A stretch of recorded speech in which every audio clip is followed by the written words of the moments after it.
मेरा नाम विजय है और मैं आज बहुत खुश हूँ क्योंकि आज मेरा फॉरेस्ट ऑफिसर के रूप में पहला दिन है। मुझे बचपन से ही जंगलों से बड़ा लगाव था क्योंकि जंगल में एक अलग तरह की शांति होती है। इसलिए मैं बचपन से ही फॉरेस्ट ऑफिसर बनना चाहता था और आज जाकर मेरा वो सपना भी पूरा हो गया। वैसे मेरी पोस्टिंग इंडिया के सबसे बड़े जंगलों में आने वाले जंगल में हुई है। मैं आज जैसे ही अपनी ड्यूटी पर गया तो मुझे पता चला कि मुझे दिन की टाइमिंग वाली स्विफ्ट में रखा गया है और मेरा सरकारी कमरा जो मुझे वन विभाग की तरफ से मिला है वो वन विभाग की चौकी से लगभग 1 किलोमीटर की दूरी पर ही है। ड्यूटी ज्वाइन करने के कुछ घंटे बाद मैं अपने कुछ साथियों के साथ जंगल की पेट्रोलिंग के लिए निकल गया और मेरा आज का पूरा दिन इसी सब में बीत गया। फिर उसके बाद शाम को वन विभाग की गाड़ी ने मुझे मेरे कमरे तक छोड़ दिया। फिर उसके बाद मैं कमरे के अंदर गया और अपना सामान वगैरह रखा। फिर जब तक मैंने खाना बना के खाया तब तक काफी रात हो चुकी थी, इसलिए मैं सीधा अपने बिस्तर पर लेट गया और लेटे लेटे पता नहीं कब मेरा आंख लग गई। फिर उसके बाद पता नहीं जाने कितनी देर बाद मेरी आंख खुली तो मुझे खिड़की के बाहर से किसी के रोने की आवाज बहुत तेज सुनाई दे रही थी। आवाज सुनकर मैं अपने बिस्तर पर उठकर बैठ तो गया, पर मैं बैठे बैठे यही सोच रहा था कि इतनी रात में कौन हो सकता है जो इतने बड़े जंगल में रो रहा है। पर उसके बाद मैंने सोचा क्या पता कहीं किसी को मदद की जरूरत हो, तो यही सोचकर मैं अपने बिस्तर से उठा और खिड़की के पास जाकर बाहर देखने की कोशिश करने लगा। पर मैंने जैसे ही बाहर देखा तो बाहर कुछ भी नहीं दिख रहा था क्योंकि बाहर बहुत अंधेरा था। उसके बाद मैं जैसे ही पीछे अपने बिस्तर की तरफ मुड़ा तभी वो रोने की आवाज और तेज आने लगी। फिर उसके बाद मैंने सोचा चलो एक बात बाहर देखकर ही आता हूँ, कहीं किसी को मेरी मदद की जरूरत सच में तो नहीं है। इतना बोलकर मैंने अपने बैग से टॉर्च निकाली और अपने घर से बाहर निकल के घर के पीछे की तरफ जाने लगा। अंधेरी रात थी और मैं जैसे जैसे चल रहा था वैसे वैसे मेरे चलने की वजह से जंगल में जो सन्नाटा था वो भंग हो रहा था क्योंकि मेरे पैर जैसे जैसे जंगल में पड़े सूखे पत्तों पर पड़ रहे थे वैसे वैसे जंगल में पत्तों की आवाज गूंज रही थी। फिर उसके बाद मैं चलते चलते जैसे ही अपने घर के पीछे पहुंचा तो वो रोने की आवाज अब मुझे काफी साफ साफ सुनाई देने लगी थी। घर के पीछे पहुंचते ही मैंने जोर से आवाज लगाई और कहा कौन है वहाँ, पर मेरे इतनी जोर से बोलने के बाद भी किसी ने कोई जवाब नहीं दिया। पर वो जो कोई भी था वो लगातार अभी भी रोए जा रहा था। फिर उसके बाद मैं थोड़ा और आगे की तरफ जाने लगा। मैं जैसे जैसे आगे जा रहा था मैं वैसे वैसे आवाज भी लगा रहा था। मैं बोल रहा था अरे कोई है तो मुझे जवाब दो, डरो मत, मैं तुम्हारी मदद करने के लिए ही यहाँ आया हूँ। पर मेरे इतना कुछ बोलने के बाद भी किसी ने कोई जवाब नहीं दिया। फिर उसके बाद मैंने अपने आप से ही कहा अब कोई भी हो मुझे क्या, मैं मदद तो करना चाहता हूँ पर कोई जब जवाब देगा तभी तो मैं मदद करूँगा। और ऊपर से यहाँ इतना अंधेरा है कि इस टॉर्च की रोशनी में भी कुछ सही से दिख नहीं रहा है। इतना बोलकर मैं जैसे ही वापस घर की ओर जाने को हुआ तभी मैंने अपने टॉर्च की रोशनी में देखा मुझसे थोड़े ही दूर पर एक लड़की बैठी हुई थी और उसी की ही रोने की आवाज इतनी देर से आ रही थी। उसे देखने के बाद मैंने उसे पहले वहीं से खड़े खड़े आवाज लगाई और जोर से कहा कौन है आप और क्या हुआ है आपको। मेरे इतना बोलने के बाद ही उस लड़की ने अपना सर ऊपर करके मेरी तरफ देखा। फिर उसके बाद उसने फिर से अपना सर नीचे करके रोने लगी। मुझे यह देखकर बड़ा ही अजीब तो लगा, पर मैं फिर से आवाज लगाई और कहा अरे कौन है आप और क्या हुआ है आपको। मेरे इतना बोलने के बाद उस लड़की ने फिर से अपना सर ऊपर करा और बिना कुछ बोले अपना सर नीचे करके रोने लगी। फिर उसके बाद मैंने सोचा क्या पता क्या जरूरत हो उसको, चलो उसके पास जाकर देखता हूँ। इतना बोलकर मैं उसके ओर जाने लगा और फिर उसके पास जाकर मैंने फिर कहा, आप ठीक तो हैं? और क्या हुआ है आपको? मेरे इतना बोलने के बाद उस लड़की ने फिर अपना सर ऊपर करा और अपने हाथ को ऊपर करके इशारा करा और रोते हुए ही कहा, उधर देखो बाबूजी। इतना बोलकर वो लड़की अपना सर नीचे करके फिर से रोने लगी। पर जिस तरफ उसने इशारा करा था उसके बाद मैंने जैसे ही उस तरफ देखा तो मेरी आंखें फटी की फटी रह गई और मेरे अंदर का चला हुआ खून मानो जम सा गया, क्योंकि मैंने देखा जिस तरफ उस लड़की ने इशारा करा था उस तरफ उसी लड़की की लाश पड़ी हुई थी। यह देखकर तो मेरे हाथ पैर डर के मारे कांपने लगे थे।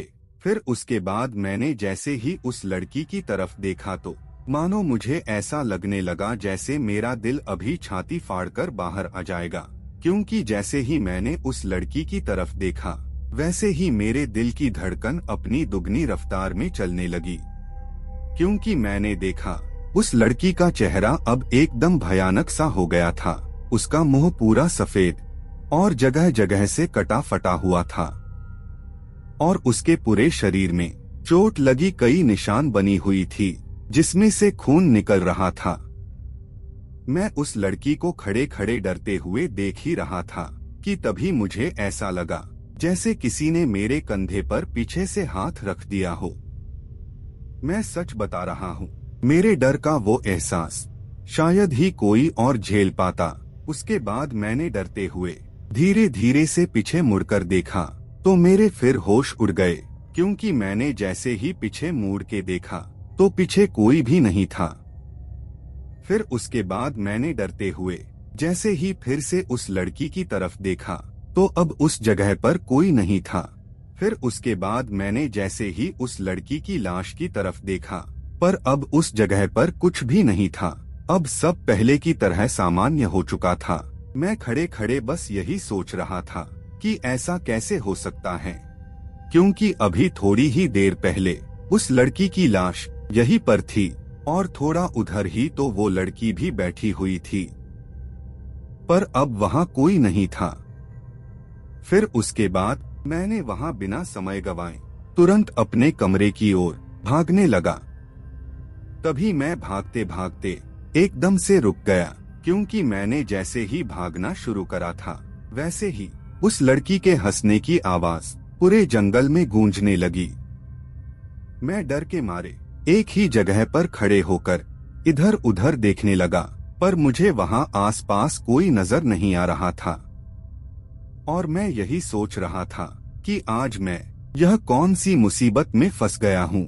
यह सब तो मैंने बस किस्से कहानियों में ही सुना था, पर आज मैं इन सब का अनुभव सच में कर रहा हूँ। फिर उसके बाद मैंने वो हंसी को अनसुना करते हुए अपने कमरे की ओर भागने लगा। उस समय मैं लगातार बस भागे ही जा रहा था, क्योंकि मैं पहले उस रोने की आवाज का पीछा करते हुए काफी आगे निकल आया था, इसलिए मैं बस लगातार भागे ही जा रहा था। तभी मैं भागते भागते किसी चीज से बड़ी जोर से टकरा के नीचे गिर गया। मैं जिस भी चीज से टकराया था वो चीज मुझे बड़ी ही तेज लगी थी, जिसके कारण मुझे उस समय काफी चोट आ गई थी। पर उसके बाद मैंने अपने आप को थोड़ा संभाला और अपनी टॉर्च उठाकर देखने की कोशिश करने लगा कि मैं किस चीज से टकराया था। पर मैंने अपने टॉर्च की रोशनी अपने इधर उधर मारी, पर मुझे वहां आसपास ऐसी कोई भी चीज नहीं दिखी जिससे मैं टकराया होगा। फिर उसके बाद मैं जैसे ही उठकर खड़ा हुआ तभी वो हंसने की आवाज और तेज हो गई। मानो ऐसा लग रहा था जैसे वो हंसने की आवाज मेरा मजाक उड़ा रही हो। पर मैंने इस बार भी उस आवाज को अनसुना करा और अपने घर की ओर जाने लगा। इस बार मैं भाग नहीं रहा था, बस जल्दी जल्दी चलकर जा रहा था। पर मैं जैसे ही अपने घर के पास पहुंचा तो जो मैंने देखा उसे देखकर मेरे हाथ पैर डर के मारे ठंडे पड़ गए थे।